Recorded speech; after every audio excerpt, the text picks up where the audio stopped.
Now, a lot of people look at the GT500 as being the pinnacle of S550 performance. And you know what? They're right. But here at Steeda, we've got 5 mods that you might not have known about that'll definitely help set your GT500 apart from the rest.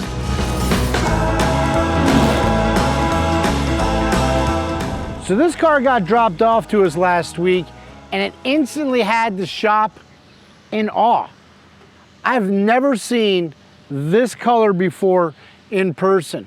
Unfortunately, we've got an overcast day today.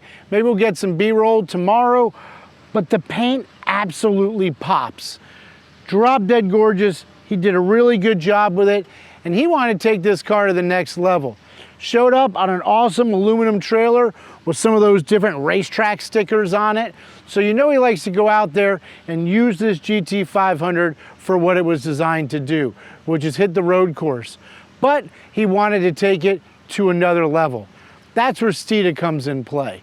We talked to him about what his goals were, what he was trying to do, and it was quite simple. So the package we came up with was our Steeda dual rate springs and stop the hop package. Now, what is the dual rate and why are we talking about them? Well, the dual rates is a spring designed for street use that when you push the car, it goes into a secondary rate. That rate's gonna be much higher than factory. Now, the one thing that's interesting to note about the dual rate springs is you got a GT500, maybe you got a Mach 1, a GT350, or even a performance pack car. Our dual rates are not gonna make the ride any harsher in that initial rate. It's gonna give you roughly a 1/2 inch to a 3/4 of an inch drop, but it's gonna ride exactly the same. It's not gonna be until you throw your car into a corner that we get into that secondary rate that is gonna be much greater than the GT500, the PPs, the Mach 1s, or the GT350s of the world. In fact, I'll never forget taking a ride down to Bradenton, Florida, on a set of dual rates in our EcoBoost and saying, wow, this thing drives great. It's not as soft as the Progressive, not as low as the Progressive, but it's gonna give you a much higher spring rate once you throw that car into a corner. Now, obviously the Stop the Hop kit, we've got a ton of videos on the Stop the Hop kit showing in-depth comparisons of before and after and why, quite frankly, any S550 or S650 Mustang should be running our Steeda Stop the Hop kit. Now, to take things a step forward, this customer also wanted sway bars. We started with our street adjustable sway bar in the front and our competition rear bar in the back. So the beauty of the competition rear sway bar is it's actually softer than the factory bar. What it does is it complements the dual rate springs and actually allows for a little bit more body roll coming out of a corner, which is going to therefore help promote rear tire grip. You combine that with the custom calibration of our Steeda DSC Magnaride controller, and it really makes for an awesome package. Something that's actually tuned to work together, similar to a computer tune for your car. You want your computer tune matched up with your cold air intake, with what exhaust or gears you have. Same thing. With that Magnaride controller, we designed it to work with the dual rates and that competition rear sway bar, which really gives you an awesome package. Now, one of the questions we get asked all the time is, if I got the dual rates, I got the Magnaride, and I got the comp rear sway bar, do I have to get the Magnaride controller? The simple answer is no, you don't. It's maximizing your calibration for on-track performance. It's why we spent hundreds of hours down at the firm at various autocross courses dialing in that calibration. Think about it as a custom tune. Your normal out-of-the-box tune in your Magnaride controller is going to be a good tune for 9 out of 10 people. But if you're just looking for that little bit more, that custom calibration, then yes, that's when it's time to upgrade your controller to the Steeda unit to really maximize the potential of your new suspension package. So Ford did a really good thing on these GT500s when they came out with the shorter vertical link. Instead of being stamped steel like the factory GTs and were flimsy and moved around, this aluminum construction definitely adds some durability, but you still end up with this soft rubber bushing around. That's where our Steeda Billet aluminum vertical link comes into play. Now we have these available in two different styles. One with a urethane bushing, which is going to be a high durometer, but it's going to be nice and quiet, and we recommend it for the customers that like to go around the road course and hit the corners hard. For the drag racers out there, we make them with Billet Delrin bushings. That's going to be more solid, be a little bit more prone to NVH, but it's going to give you much better suspension compliance in the back when you're trying to launch your car and harness the horsepower. Now, another key part is our vertical links, unlike the factory, are notched out here on the bottom. What that's going to allow you to do is run an 18-inch wheel on the rear of your car. That's going to give you a much more variety of drag racing tires. Now, you can go drag racing on 20s or 19s, but you know, with a larger sidewall, it's going to help absorb the horsepower, especially when you're trying to launch your car.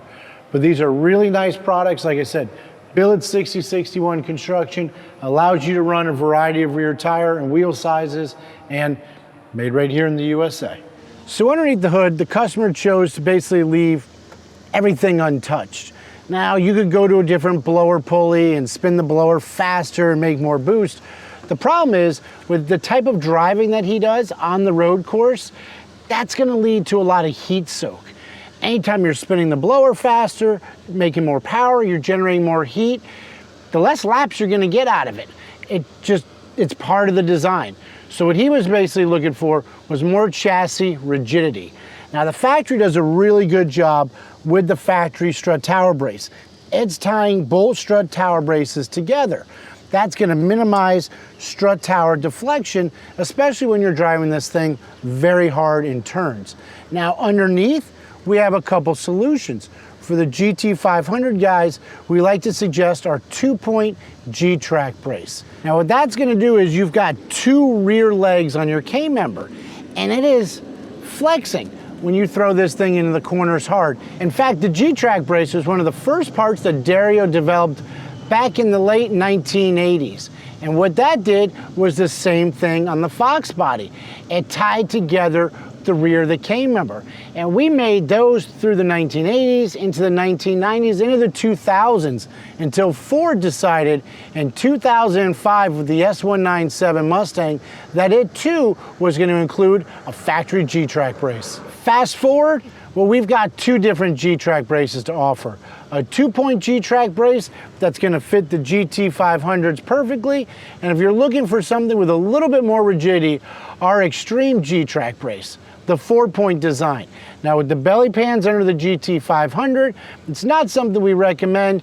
The 2-point does a really good job on its own, and as you can see, it's going to tie together those 2 points, making your chassis much more rigid.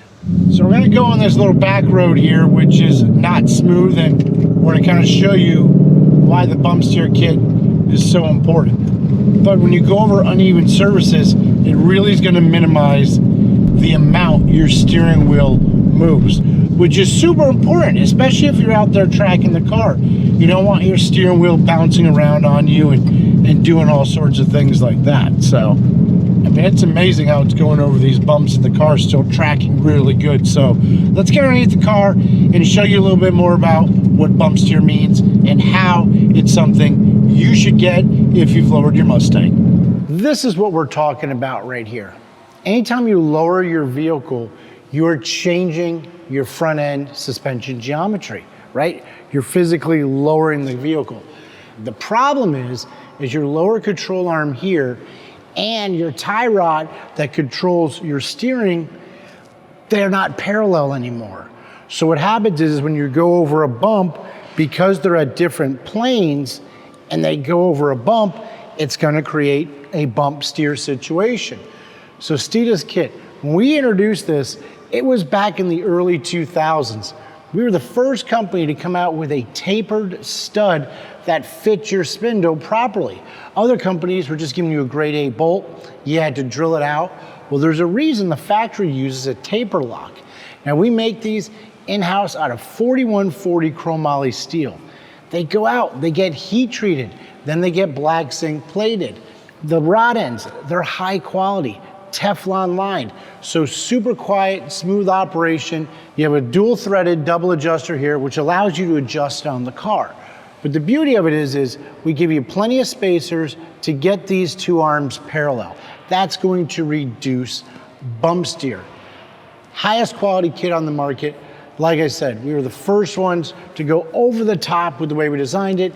You got nylon locking nuts, and it truly is one of those simple things that's often overlooked when you lower a car. Everybody's thinking about caster and camber. A bump steer kit is definitely key into keeping your steering wheel nice and straight. Well, as you can see, we've got this GT500 sitting absolutely perfect. Now keep in mind, these modifications aren't just for the GT500. They fit EcoBoost, base GTs, GT350s, Mach 1s, you name it. The same dual rates, competition bars, that's made to fit any S550 or S650 Mustang. Remember, you can find all these parts at Steeda.com. So hit like, subscribe, follow us on Facebook, TikTok, Instagram, YouTube, and remember, Steeda, where speed matters.